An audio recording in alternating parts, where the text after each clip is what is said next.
কার কাছেই বা আশ্রয় হবে অবুঝ শিশু নুসরাতের? হ্যাঁ দর্শক, বলছি এক হৃদয় বিদারক ঘটনার কথা।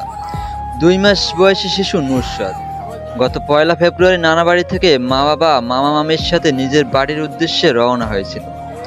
পথিমধ্যে মোরেলগঞ্জ ফায়ার সার্ভিসের কাছে আসলে ঘাতক জিএমএস বাসের চাপায় নিহত হন নুসরাতের মা ও মামা।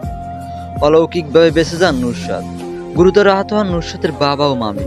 গুরুতর আহত অবস্থায় বাবা ও মামিকে নিয়ে যাওয়া হয় খুলনা মেডিকেলে। সেখানে তার বাবাকে আইসিইউতে রাখার 2 দিন পরেই মারা যান তার বাবাও।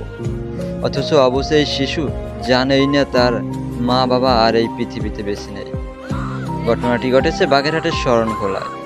শুধু শরণখোলাই না, দেশের বিভিন্ন জায়গায় এভাবেই প্রতিনিয়ত অসহায় হয় অনেক পরিবার, কিন্তু ধরাছোঁয়ার বাইরে থেকে যায় ঘাতক ড্রাইভাররা।